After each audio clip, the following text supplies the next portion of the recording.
Olá, família Zoe, como é que vocês estão? Tô aqui em casa morrendo de saudade de cada um de vocês, querendo dar um abraço, um beijo, mas não é o tempo agora. O tempo é da gente ficar em casa, cuidar da nossa saúde e cuidar das pessoas que estão ao nosso redor. Daqui a pouco estaremos todo mundo junto para dar aquele abraço e aquele beijo. Por enquanto, ficaremos em casa, mais juntinhos através da nossa programação online da Zoe. Eu tô aqui hoje para conversar um pouquinho sobre nutrição. Será que a nutrição ela tem papel fundamental no enfrentamento desse coronavírus que a gente está vivendo hoje? A resposta é sim. Mas calma, eu tenho visto muitos posts, muitas reportagens falando sobre alimentos, superalimentos, técnicas de suplementação de vitaminas e minerais que parecem ser milagreiros no combate ao coronavírus. Calma, não é bem assim. O Conselho Federal de Nutricionistas alerta que não existe nenhuma evidência científica, não existe nenhum protocolo que determine, que respalde essas técnicas milagrosas. Então a gente tem que ter muito cuidado. O que é então que nos ajuda nesse combate? A alimentação saudável, escolhas saudáveis no nosso dia a dia e que isso vire um hábito nutricional. Por isso que hoje eu queria trazer para vocês algumas orientações nutricionais tiradas da cartilha de orientações nutricionais para o enfrentamento do coronavírus, produzida pelo Departamento de Nutrição da Universidade Federal do Rio Grande do Norte. O primeiro ponto que eu quero destacar é sobre hidratação. A hidratação é fundamental para os processos metabólicos do nosso organismo, inclusive para a nossa imunidade.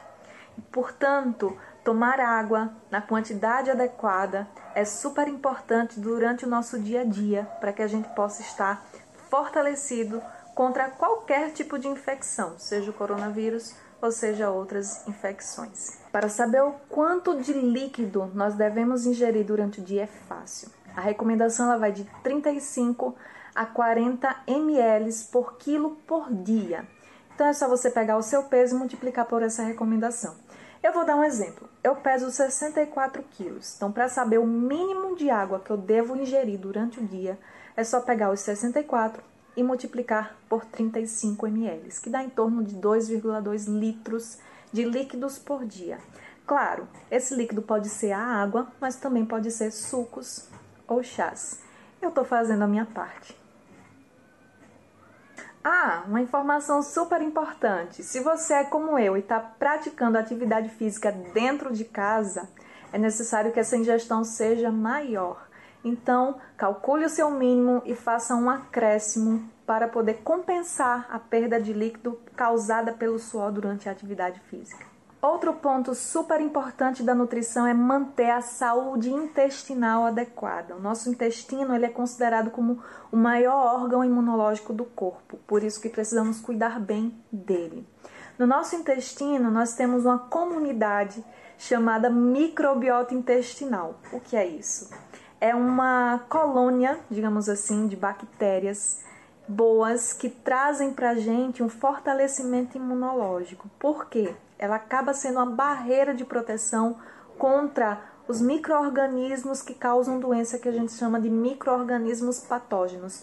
Como as bactérias benéficas do nosso intestino estão lá habitando aquele ambiente, ela impede que esse patógeno ela se ligue à mucosa intestinal, à parede do intestino, entre e cause doenças. Por isso que quando a gente mantém a microbiota intestinal saudável, nós trazemos uma proteção maior ao nosso organismo.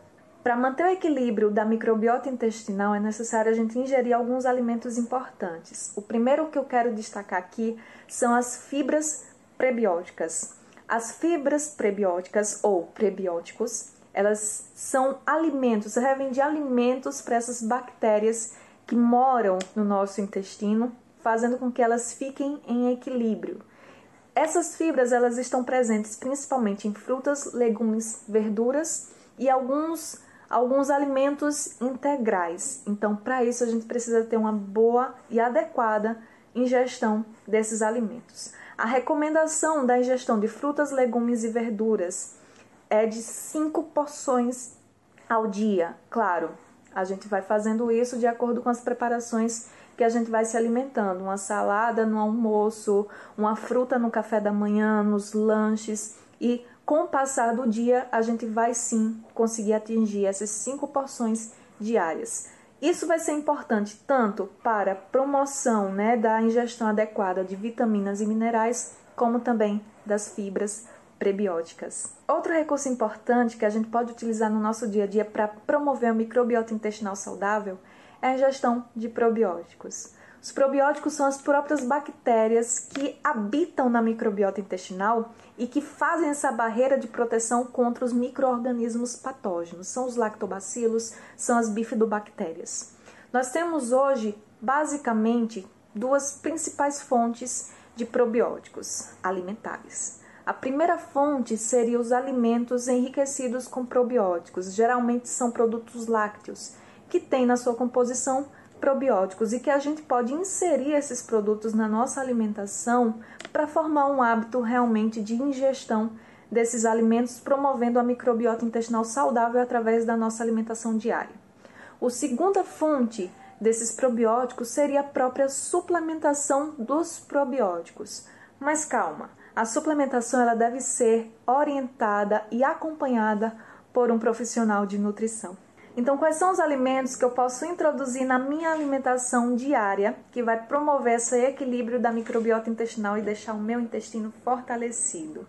Lá vai: frutas, legumes, verduras, aveia e outros cereais integrais, além de alguns produtos lácteos também. Por fim, eu queria destacar para vocês a importância das vitaminas e minerais. Todas elas, vitamina A, C, zinco, ferro, cromo, tudo é super importante para a imunidade, porque todos eles promovem um equilíbrio no nosso metabolismo que ajuda nos processos imunológicos. Então a gente precisa ingerir alimentos de todos os grupos alimentares, seja frutas, legumes, verduras, produtos lácteos, as raízes, a macaxeira, o inhame, os produtos, as carnes, o ovo, o queijo. Tudo isso promove são fontes, na verdade, de vitaminas e minerais essenciais para os processos metabólicos. Eu vou trazer aqui alguns exemplos para vocês. Frutas, legumes e verduras são ótimas fontes de vitaminas e minerais. Nós temos o exemplo da vitamina A, que é encontrada nas frutas, legumes e verduras de coloração mais amarela a alaranjada. Seria aí exemplos de fontes: a cenoura, o mamão, a manga, todos excelentes fontes de vitamina A. Vitamina C, tão falada nesses últimos dias. Nós temos principais fontes de vitamina C nas frutas cítricas, no limão, na laranja, na acerola, que são excelentes fontes de vitamina C. Mas não só as frutas, legumes e vegetais são importantes para que a gente tenha uma ingestão adequada de vitaminas e minerais. As carnes, frango, peixe e frutos do mar também são super importantes para a gente manter a adequada ingestão de zinco, de ferro e de vitaminas do complexo B. Se caso você é vegetariano, procure um nutricionista, um profissional da nutrição para lhe orientar com relação à suplementação e adequação da ingestão dessas vitaminas e minerais. Cálcio, super importante também para os processos metabólicos, está presente no leite e derivados. E vários outros nutrientes você encontra tendo a alimentação mais variada o possível, consumindo alimentos de todos os grupos alimentares, seja as raízes, seja as frutas, legumes, verduras, carne, leite ou ovos. As informações que eu trouxe para vocês aqui estão contidas na cartilha de orientações nutricionais para o enfrentamento do coronavírus, produzidas pelo Departamento de Nutrição da Universidade Federal do Rio Grande do Norte. Se vocês quiserem ter esse material na íntegra, ele está disponível nas principais sites, né, de recomendações nutricionais, mas vamos deixar também disponíveis para vocês. Então, um grande beijo!